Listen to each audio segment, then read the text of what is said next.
Un encuentro con su palabra, porque secase la hierba, marchitase la flor, mas la palabra de Dios permanece para siempre.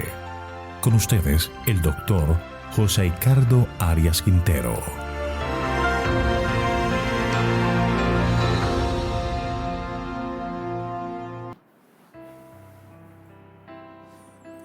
Hoy estudiaremos libro de San Mateo, capítulo 20, parábola de los obreros de la viña. Vamos a orar. Padre eterno y bondadoso, gracias te damos por este día más de vida que nos regalas, porque podemos contar con tu bendición y tu dirección, y te pedimos en este momento que nos bendigas en el estudio de tu palabra, que tú nos des mentes dispuesta por medio de tu Santo Espíritu a entender el mensaje que tienes para nosotros y tomar las lecciones y aplicarlas a nuestras propias expectativas y necesidades espirituales, y que también podamos compartir con otros lo aprendido. Gracias, Padre, porque sabemos que tú nos perdonas, que tú nos guías, que tú nos das vida. Confiamos nuestra vida bajo tu dirección en Jesús. Amén. Cuando estudiemos el capítulo 20 de San Mateo, debemos considerar la relación temática con el capítulo 19. Recordemos que al final del capítulo se relata la historia del joven rico, en donde el Señor corrige la visión de los discípulos, mostrándoles que al cielo no se llega por tener un buen estatus económico. Entonces Pedro hace la pregunta: nosotros lo hemos dejado todo para seguirte, ¿qué pues tendremos? Jesús les hace maravillosas promesas, pero también con el versículo 30 dice: pero muchos primeros serán últimos y los últimos primeros. Y este es el tema que se desarrollará en el capítulo 20 en la parábola de los obreros de la viña. Y tal relato termina con la misma afirmación en el versículo 16. Así los primeros serán últimos y los últimos primeros. Esta parábola es un llamado de atención a los discípulos y a muchos de nosotros a entender que los planes de Dios son diferentes a los nuestros. La parábola de los obreros de la viña relata una escena que es familiar. Jesús expone aquí, entre el versículo 1 y el versículo 16, el trato de Dios para con los que le dedican su servicio y explican la base sobre la cual serán recompensados. La parábola enseña que no recibirían ni más ni menos que los otros, porque los ciudadanos del reino son todos iguales en el sentido de que todos son pecadores redimidos. Dice Elena de White: para que los discípulos no perdieran de vista los principios del Evangelio, Cristo les relató una parábola que ilustraba la manera en la cual Dios trata con sus siervos y el espíritu con el cual Él quiere que trabajen para Él. Libro Palabras de Vida del Gran Maestro, página 327. Leamos los versículos 1 y 2. El reino de los cielos es semejante a un hombre padre de familia que salió por la mañana a contratar obreros para su viña, y habiendo convenido con los obreros en un denario al día, los envió a su viña. Al llegar la cosecha de la vendimia, la cosecha de uvas, la misma debe recogerse cuanto antes, porque si no se perderá. En ese momento, entre más obreros se tenga, pues es mucho mejor. Por eso el padre de familia sale temprano a la plaza donde se hacen los obreros que deben ser contratados para este trabajo. Estos son jornaleros. El amo no tiene obligación sobre ellos, solamente le paga por el trabajo realizado durante el día. No es así con el siervo o esclavo de casa, quien prácticamente era de la familia, vivía con ellos, tenían su propia casa y el padre de familia se responsabilizaba hasta de sus hijos. Ahora, en este caso el padre de familia sale a buscar, contrata a unos obreros por día y les da el precio que ha acordado, que es un denario. Leamos el versículo 3.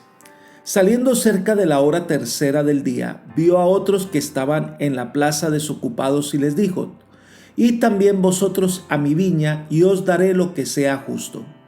Y ellos fueron. Estos hombres estaban allí, esperando la oportunidad de trabajo. Ya eran alrededor de las 9 de la mañana. Con ellos nunca se acordó un precio, solo confiaron en que el padre de familia les daría lo que era justo. Los obreros no preguntaron nada y se fueron a hacer lo que se les mandaba. Confiaron en la paciencia y en la justicia del propietario. Leamos el versículo 5. Salió otra vez cerca de la hora sexta y novena e hizo lo mismo. Después fue al mediodía y a las 3 de la tarde a contratar más obreros. Tenía necesidad de obreros, la cosecha era muy grande, necesitaba mano de obra. No importa la hora que fuera, necesitaba que llegaran más obreros. Pero cuando llegó la hora 11, que eran como a las 5 de la tarde, mire lo que leemos, versículos 6 y 7. Y saliendo cerca de la hora 11, halló a otros que estaban desocupados y les dijo: ¿por qué estáis aquí todo el día desocupados? Le dijeron: porque nadie nos ha contratado. Él les dijo: y también vosotros a la viña y recibiréis lo que sea justo. No eran hombres ociosos, querían trabajar, pero no se les daba la oportunidad. Con qué alegría fueron a trabajar mientras era de día y podían trabajar, lo hicieron con todo empeño y ánimo. Trabajaron pocas horas y en el momento quizás más agradable del día, cuando el sol ya había menguado un poco en su fuerza, estaba ya llegando la noche. Al oscurecer, el padre de familia ordenó el pago a sus obreros, comenzando por los últimos hasta los primeros. Pero lo más sorprendente de esto es que a todos pagó lo mismo.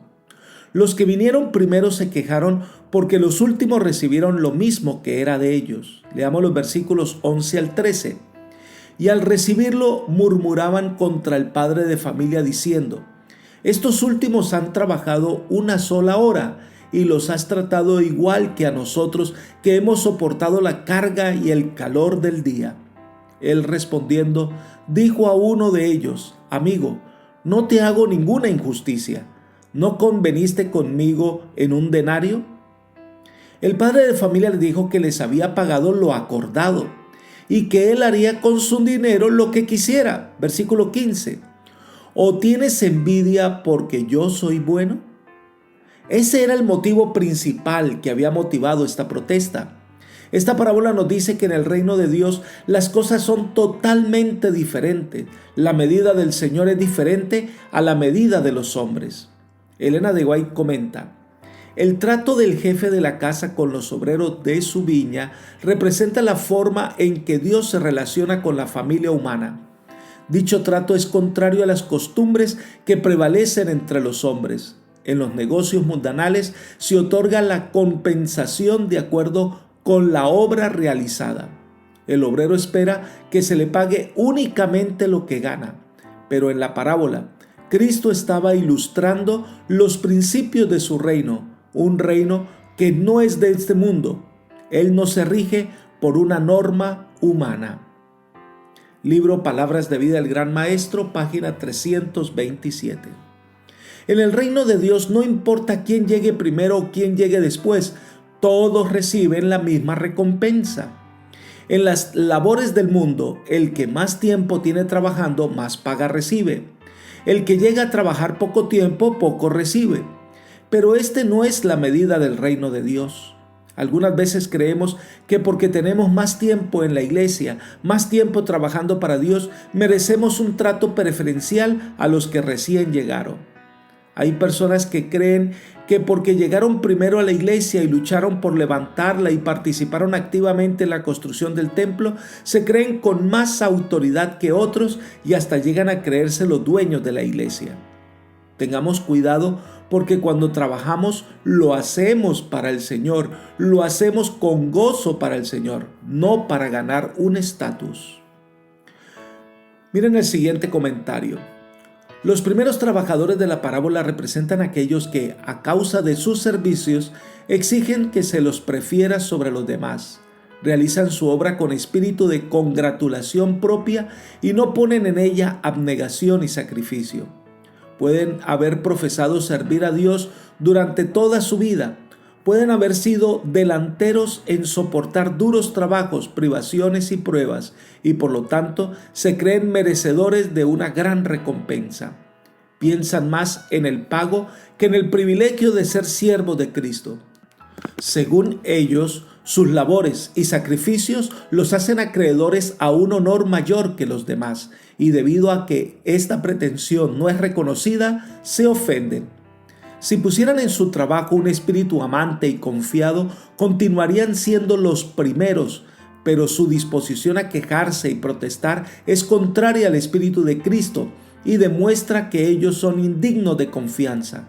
Revelan su deseo de engrandecimiento personal, su desconfianza en Dios, sus celos y mala voluntad hacia sus hermanos. La bondad y la liberalidad del Señor es para ellos solo motivo de murmuración. Así muestran que no hay relación entre sus almas y Dios. No conocen el gozo de cooperar con el artífice maestro. No hay nada más ofensivo para Dios que este espíritu estrecho y egoísta. Él no puede trabajar con nadie que manifieste estos atributos. Los que los albergan son insensibles a la influencia de su espíritu. Mismo libro, página 330. Así que el obrero que pudo dedicar su vida entera al servicio del Señor debe hacerlo por el gozo y el privilegio de trabajar para el Señor. Pero no es superior y no va a recibir una distinción diferente de aquel que llega a la última hora y también trabaja con alegría para el Señor. Por otra parte, ¿cómo se sintieron los obreros que fueron contratados a la hora 11? Para ellos es un privilegio trabajar. El sustento de su familia dependía de que alguien le diera la oportunidad de ganar algo. Trabajaron con alegría ese tiempo de la tarde. Pero cuando reciben el pago completo, saben que reciben algo que no merecen, algo que no se ganaron con sus obras, sino que lo que reciben, lo reciben por la generosidad del padre de familia. En eso consiste la salvación. Dios nos da lo que por nosotros mismos no somos capaces de ganar, porque la salvación no se gana, se recibe, se acepta. Elena de White nos ayuda a entender de la siguiente manera: no es la cantidad de trabajo que se realiza o los resultados visibles, sino el espíritu con el cual la obra se efectúa lo que le da valor ante Dios. Los que vinieron a la viña a la hora 11 estaban agradecidos por la oportunidad de trabajar. Sus corazones estaban llenos de gratitud hacia la persona que los aceptó, y cuando al final de la jornada el jefe de la casa les pagó por el día entero, estaban grandemente sorprendidos. Sabían que no habían ganado ese salario, y la bondad revelada en el semblante de su empleador los llenó de gozo. Nunca olvidaron la bondad del dueño de la casa, ni la generosa recompensa que habían recibido. Esto es lo que ocurre con el pecador que, conociendo su falta de méritos, ha entrado en la viña del Señor a la hora 11. Su tiempo de servicio parece muy corto, no se siente digno de recompensa alguna, pero está lleno de gozo porque por lo menos Dios lo ha aceptado. Trabaja con un espíritu humilde y confiado, agradecido por el privilegio de ser un colaborador de Cristo.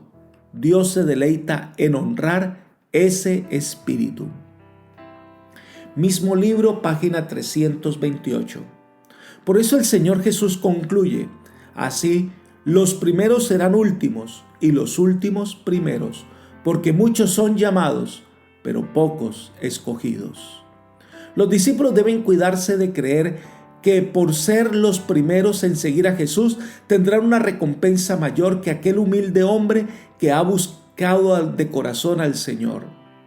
La parábola enseña que no recibirían ni más ni menos que los otros, porque los ciudadanos del reino son todos iguales en el sentido de que todos son pecadores redimidos. Tengamos cuidado con los conceptos de exclusividad en la que miramos a los demás como inferiores. Todos somos hijos de Dios, todos nos salvamos de la misma manera. No cometamos el error de los judíos que creían que eran los primeros en el reino de Dios, pero lamentablemente fueron rechazados. Cada día nuestra vida debe ser de entrega humilde al servicio de Dios. Ahora Mateo nos transporta al viaje que Jesús comenzó con sus discípulos a Jerusalén. Leamos los versículos 17 al 19 de Mateo capítulo 20. Mientras subía Jesús a Jerusalén, tomó a sus 12 discípulos aparte y les dijo por el camino: Ahora subimos a Jerusalén, y el Hijo del Hombre será entregado a los principales sacerdotes y a los escribas. Lo condenarán a muerte y lo entregarán a los gentiles para que se burlen de él, lo azoten y lo crucifiquen, pero al tercer día resucitará. La gente ha comenzado el viaje a Jerusalén, centro religioso y político de los judíos, para la celebración de la Pascua. Toma a sus discípulos aparte. Jesús, quizás viendo que había mucha gente que se dirigía por el mismo camino, entonces al tomarlos aparte comienza a hablarles y a aconsejarles, y por tercera vez les anuncia que él va a ser entregado para ser muerto por los escribas y fariseos, que será crucificado, pero que al tercer día resucitará. Los discípulos escucharon, pero no entendieron las palabras de Jesús. Le parecía algo como fuera de contexto. Pero la intención del Señor era que estos acontecimientos no los tomaran por sorpresa, ya que Él vino a dar su vida por nosotros. La poca comprensión del ministerio de Cristo se evidencia en el acontecimiento que ahora describe Mateo en los versículos 20 al 28. Leamos los versículos 20 y 21. Entonces se le acercó la madre de los hijos de Zebedeo con sus hijos, postrándose ante él y pidiéndole algo. Él le dijo: ¿qué quieres? Ella le dijo: ordena que en tu reino estos 2 hijos míos se sienten, el uno a tu derecha y el otro a tu izquierda. La madre de Juan y Jacobo, los hijos de Zebedeo, vino para hacerle una petición especial a Jesús. Esta mujer, según los comentadores, es Salomé, quien al parecer era hermana de María, la madre de Jesús. Esta mujer se había convertido también en una fiel seguidora de Jesús. Elena de White comenta: la madre de ellos era discípula de Cristo y le había servido generosamente con sus recursos. Con el amor y la ambición de una madre por sus hijos, codiciaba para ellos el lugar más honrado en el nuevo reino. Por esto, los animó a hacer una petición. Libro El deseo de todas las gentes, página 502. Quizá la cercanía con Jesús, el hecho que eran familiares cercanos del Salvador, sintió que tenía toda la oportunidad para hacer esta petición al Señor. Ordena que en tu reino estos 2 hijos míos se sienten, el uno a tu derecha y el otro a tu izquierda. Estaban pidiendo puestos privilegiados en el reino de Dios. Esto nos revela una fe en Jesús, pero con conceptos equivocados. Amaban a Jesús y tenían la seguridad que el Señor establecería su reino, a pesar que acababa de anunciar que sería crucificado.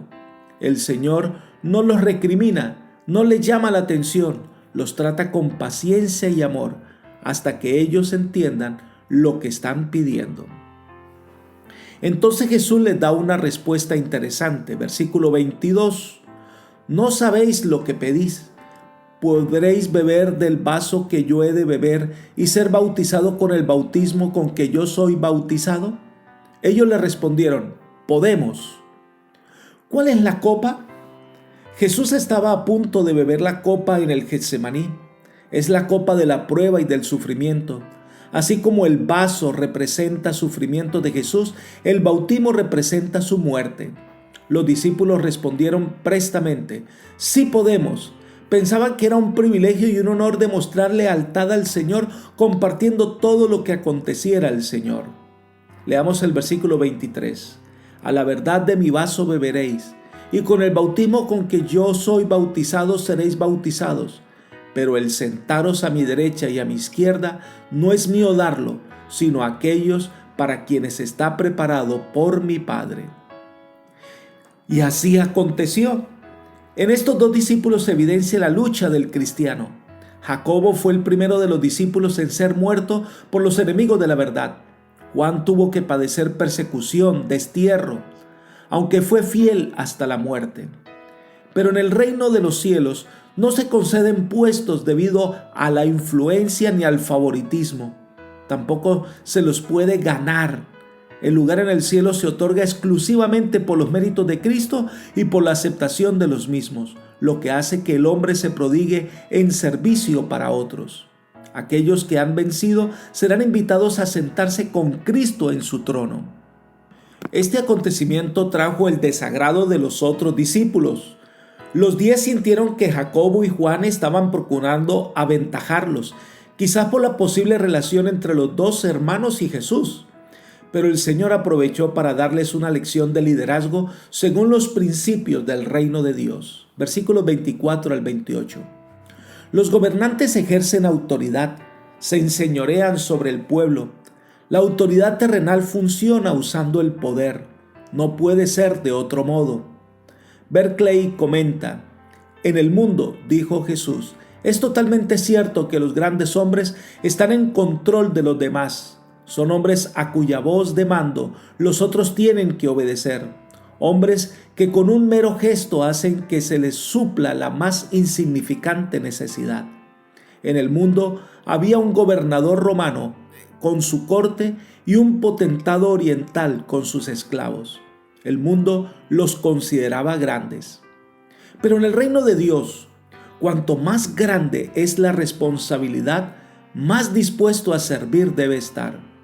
El mundo puede que mire la grandeza de una persona por el número de hombres que puede controlar y que están a sus órdenes, o por su talla intelectual y por su eminencia académica, o por el número de juntas en las que es consejero, o por el tamaño de su cuenta corriente y de las posesiones materiales que ha amasado. Pero para la valoración de Jesucristo, esas cosas no tienen importancia. Su valoración es bien sencilla. ¿A cuántas personas ha ayudado? Jesús pone el ideal del liderazgo en una dimensión superior. El verdadero líder es el que está dispuesto a servir. Dice Elena de White, Cristo estaba estableciendo un reino sobre principios diferentes. Él llamaba a los hombres no a asumir autoridad, sino a servir y a sobrellevar los fuertes las flaquezas de los débiles. El poder, la posición, el talento y la educación colocaban a su poseedor bajo una obligación mayor de servir a sus semejantes. Aún al menor de los discípulos de Cristo se dice, porque todas las cosas son para vuestra causa. Libro El deseo de todas las gentes, página 504. Entonces Jesús coloca su propia vida como ejemplo a seguir. Leamos el versículo 28. Como el Hijo del Hombre, que vino no para ser servido, sino para servir y para dar su vida en rescate por todos. La vida de Cristo fue en primer lugar una vida de servicio. Durante el transcurso de su ministerio, nunca tomó para sí ninguno de los privilegios que los rabinos solía atribuirse. No tenía nada que pudiera llamar suyo y nunca ejerció el poder divino en su propio beneficio. Esta debe ser la actitud de un líder. Amar a aquellos que dirige para ayudarles a seguir adelante. Un líder cristiano no aprovecha la responsabilidad que tiene para granjearse privilegios. No vive para sí, vive para servir a otros. Pero aquí el Señor usa una de las palabras más importantes en el plan de salvación. Rescate, que en el griego es lutron, que significa rescate, expiación, recompensa. En los papiros se emplea la palabra lutron para referirse al precio pagado para libertar a un esclavo. Los hombres estaban bajo las garras del maligno, su destrucción era inminente, la sentencia de muerte una realidad. Pero Jesús vino a pagar el rescate con su vida, a tomar el lugar del hombre, a recibir la sentencia por el hombre. Somos libertados de la esclavitud del pecado y la muerte por la sangre de Cristo Jesús. El enemigo de las almas fue derrotado y ahora el hombre puede gozar de la libertad en Cristo. Allí sí hay verdadera libertad. En Jesús hay vida garantizada para todos los que lo acepten. Esta libertad que el Señor pregona en este pasaje es evidencia con el milagro que Mateo registra al final de este capítulo. Jesús sana a 2 ciegos, versículos 29 hasta el 34. Jesús salía de Jericó en su viaje a Jerusalén para ser sacrificado por nuestros pecados. Jesús tomó el camino y allí junto al camino habían 2 hombres ciegos, versículo 30. Y 2 ciegos que estaban sentados junto al camino cuando oyeron que Jesús pasaba, clamaron diciendo: Señor, Hijo de David, ten misericordia de nosotros. Debemos partir del hecho que nada ocurre por casualidad o por suerte. Estos hombres justo estaban allí y en el plan de Dios Jesús iba a pasar en el momento exacto y en la calle exacta donde estos hombres estaban. La oportunidad de su vida estaba pasando por allí. Ellos se dieron cuenta que el que estaba pasando era Jesús y ellos no dejaron pasar la oportunidad. Comenzaron a clamar. Las oportunidades que Dios nos da deben aceptarse y tomarse en el momento en que se presenten. Ahora, estos ciegos no se desanimaron a pesar de la antipatía de la gente a su alrededor. Leamos el versículo 31. La gente los reprendía porque callaran, pero ellos clamaban más, diciendo: Señor, Hijo de David, ten misericordia de nosotros. La gente les mandaba a callar. La gente le decía: no insistan, dejen al Señor tranquilo.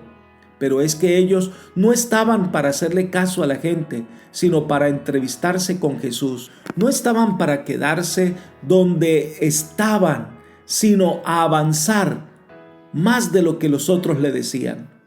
Su fe estaba puesta en Jesús, no en sus seguidores.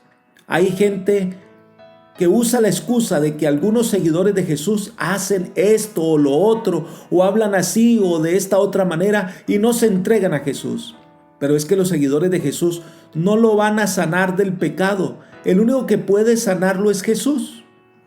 Leamos el versículo 32. Jesús, deteniéndose, los llamó y les dijo: ¿qué queréis que os haga? ¡Qué tremenda palabras! Cuando clamamos con fe, con un corazón dispuesto, el Señor se hace a un lado del camino y nos pregunta: ¿qué quieres que os haga? ¿Cuál es nuestra respuesta? A veces no sabemos qué pedir, ni cómo hacerlo. La majestad del cielo está dispuesto a darnos lo que necesitamos para nuestro bien, pero debemos tener fe. Los ciegos no temieron, ni vacilaron.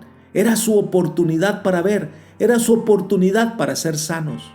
Leamos el versículo 33. Ellos le dijeron: Señor, que sean abiertos nuestros ojos. Necesitamos venir a Jesús, pero con seguridad, no en nosotros mismos, no en nuestra fuerza de voluntad o en nuestro pensamiento positivo, sino confiando en aquel que puede hacerlo. Debemos venir como el sediento que viene a la fuente del agua y sabe que su sed será saciada, con la seguridad que el Señor responde.